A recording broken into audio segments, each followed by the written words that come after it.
Zachée vient au-devant de Jésus-Christ pour arranger sa vie, mais il ne parle pas que de lui, il parle des fautes qu'il a causées dans la vie des autres et il promet de restituer. Voici une mauvaise manière de confesser. Je fais mal à mon épouse, je lui parle méchamment. Et au lieu de dire, Blanche, pardonne-moi, je vais vers Dieu. Seigneur, pardonne-moi, j'ai mal parlé à ma femme. Si elle m'entend prier, elle va dire, non, tu n'as pas blessé Dieu, c'est moi que tu as blessé, tu me demandes pardon. Nous avons un problème, nous blessons les hommes, mais nous allons auprès de Dieu pour demander pardon sans demander pardon aux hommes. Si tu blesses un homme, tu dois lui demander pardon. Ne demande pas pardon à Dieu seulement parce que tu n'as pas blessé seulement Dieu, tu as aussi blessé l'homme. Tu parles mal à ton frère, demande-lui pardon. Ne dis pas, Seigneur, j'ai blessé les gens avec ma langue. Non, je suis là, j'ai mal. Viens me guérir, dis-moi que tu m'as fait du mal. Tu demandes à Dieu pardon, pardon, Seigneur, j'ai volé. Mais si tu as la voiture de voler, va rendre cette voiture. Tant que tu n'as pas restitué, Dieu ne te pardonne pas. Seigneur, pardonne-moi, j'ai pris le mari d'autrui. Dis à cet homme, rentre auprès de ton épouse, je t'ai volé. Et va chercher cette femme, présente des excuses et rends-lui son mari. Mais si tu demandes seulement pardon à Dieu, alors que tu as blessé ton prochain, ce n'est pas ça la parole de Dieu, parce qu'il y a quelqu'un qui a mal et qui a besoin que tu t'excuses. C'est facile de s'humilier devant un Dieu qu'on ne voit pas, difficile de s'humilier devant un homme qu'on voit. C'est ça le problème, l'orgueil. Oh Dieu, délivre-moi. Arrêtez cela, il n'y a pas que Dieu, il y a aussi l'homme. Quand tu fais du mal à un homme, c'est vers l'homme que tu dois aller. Tu fais du mal à tes parents, tu présentes des excuses à tes parents au lieu de faire des jeûnes et des retraites. Mais tu es tout le temps dans les prières. Jésus, guéris-moi, délivre-moi mon caractère. Non, va présenter des excuses. Tu ne parles plus à ton père, tu ne le salues même plus, tu ne parles plus à tes enfants, tu blesses même tes enfants, tu insultes ta fille, insultes tes garçons, vous êtes bêtes, vous n'allez pas réussir à l'école, et puis oh Dieu pardonne-moi, ton enfant a mal, demande pardon. Zachée était devant Jésus, mais il parle des autres parce que c'était un voleur et il a rendu au quadruple ce qu'il avait volé. Si vous pardonnez aux hommes leurs offenses, votre Père Céleste vous pardonnera aussi.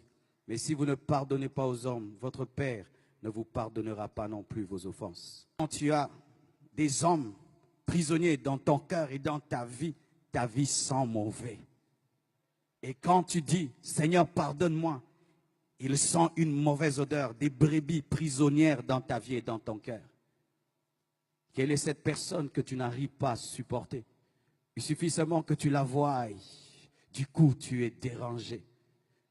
Tu la tues même dans ton cœur, tu te dis, vis comme si je n'existe pas. Tu fais ta vie et je fais la mienne. Tu me vois et tu fais comme si tu ne m'as pas vu. Et si même je meurs, ne viens pas à mon enterrement. Tu l'as tué. Tu es un meurtrier.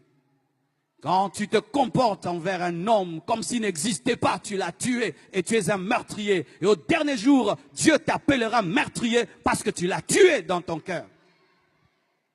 Tu le rencontres, tu fais comme si tu ne l'as pas vu. Il peut être face à toi, tu ne lui parles pas. Tu l'ignores, tu es indifférent. Et certains même disent, je lui ai pardonné, mais je suis prudent. J'ai mis de la distance entre moi et lui. Mais quand Dieu te pardonne, est-ce qu'il met de la distance?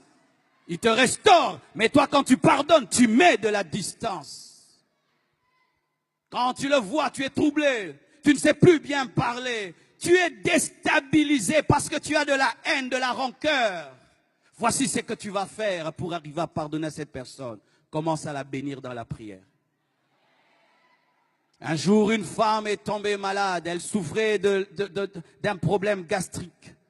Elle est allée voir son pasteur. Et elle a dit, pasteur, prie pour moi. Et Dieu révèle au pasteur, cette femme ne sait pas pardonner. Il faudrait qu'elle puisse pardonner. Elle a dit, je ne peux pas. Et le pasteur lui dit, chaque jour, commence à bénir cette personne. Commence à bénir. Elle a commencé à bénir. Au début, c'était difficile. Oh Dieu, bénis-le. Ah non, il m'a fait trop de mal. Ah. Mais après, Seigneur, bénis-le. Seigneur, bénis, bénis. Et un jour, elle vomit une boule comme ça, avec des tentacules. Le pardon l'a guérie et l'a libérée. Lorsque tu as de la haine, ce n'est pas d'abord la personne qui est haïe qui souffre, c'est toi qui souffres parce que tu ne te sens pas à l'aise. C'est toi qui souffres en premier parce que quand tu pries, Dieu ne t'exauce pas et toi, tu n'es pas à l'aise. Quand tu vois cette personne, tu es dérangé. Elle n'est pas dérangée, mais c'est toi qui es dérangé. Libérez les captifs. Libérez les captifs. Ouvrez vos prisons. Ouvrez les prisons de vos cœurs. Téléphone cette personne. Dis à cette personne, je t'aime, je te pardonne. Et je t'assure que tu vas l'amener au Seigneur par ton pardon. Beaucoup qui êtes chrétiens en ce lieu, vous n'arrivez pas à amener vos familles vers Christ. Pourquoi? Vous vivez dans la haine et dans la rancune. Tu as de la haine pour un païen. Tu as de la haine pour un païen. Tu es chrétien, mais tu as de la haine pour un païen. Comment il viendra à l'église? Toi qui es chrétien, tu ne sais pas pardonner. Saluez ceux qui ne vous saluent pas. Dites bonjour à ceux qui ne vous saluent pas. Écris-lui un SMS, je te pardonne. Même si c'est ton copain qui t'a déçu et qui a pris quelqu'un d'autre. Même si c'est la personne qui a tué ton père, tu dois pardonner. Même si c'est la personne qui est allée, qui a détruit ta réputation, tu n'es plus respecté, tu dois pardonner. Pourquoi? Parce que Dieu t'a tout pardonné. Jésus est mort pour tous tes péchés. Il est mort pour tous tes péchés. Et s'il a tout pardonné, tu dois aussi tout pardonner. Soyez parfaits comme votre Père Céleste est parfait. Lorsque Dieu répand sa pluie, il la répand sur les sorciers et sur les chrétiens. Lorsqu'il envoie le soleil sèche le vêtement du sorcier et du chrétien. Si Dieu peut aimer le mauvais et le bon, toi aussi. Pourquoi tu réclames aux gens d'être parfaits pour les aimer? Es-tu parfait? Que celui qui est parfait en ces lieux, qu'il lève sa main. Lève ta main si tu es parfait. Tu n'es pas parfait, hein? Alors pourquoi tu n'es que dans la condamnation? Il a fait ça, il a fait ça, il a fait ça. C'est pourquoi toi aussi tu as fait ça, tu as fait ça et tu as fait ça. Et d'ailleurs, si on ne met pas ce que tu as fait, mettons les pensées. Tu as pensé ça. Car certains ne font pas le mal, mais ils pensent le mal. Et pour Dieu, la pensée est égale à l'action. Écoutez mes frères et sœurs.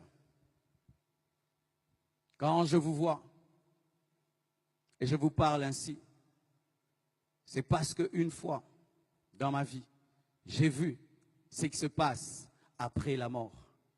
Et depuis que j'ai vu cela, j'ai décidé, quand je parle aux hommes, de leur parler des choses importantes pour leur éternité. Et je vous demande vraiment d'arranger vos vies ce soir parce que l'éternité existe.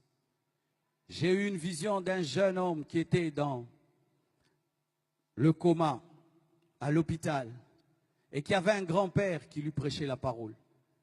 Et son grand-père lui a prêché la parole lorsqu'il est sorti du coma, il lui a présenté Jésus. Et ce jeune, malgré qu'il était malade, a refusé. Et quelque temps après, il est mort. Et voici ce que j'ai vu. Lorsqu'il est mort, il y a eu comme un trou sous son lit. Il a commencé à descendre. Son âme descendait dans le feu. Et je l'accompagnais dans ce feu. J'ai entendu son âme qui parlait, qui disait, « Qui arrêtera ma course et ma descente ?» Et je sentais la joie du diable, des démons, qui était dans la joie de voir cette âme perdue pour l'éternité. Et il regrettait de n'avoir pas écouté son grand-père. Et après, j'ai vu une autre vision. Ce jeune est revenu dans son corps. Et son grand-père lui a prêché et il a été sauvé. Bien-aimé, l'enfer existe.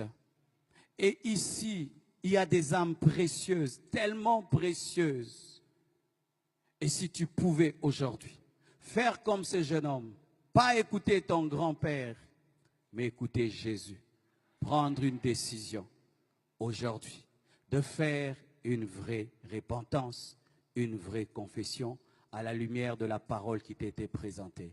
Que Dieu vous bénisse abondamment.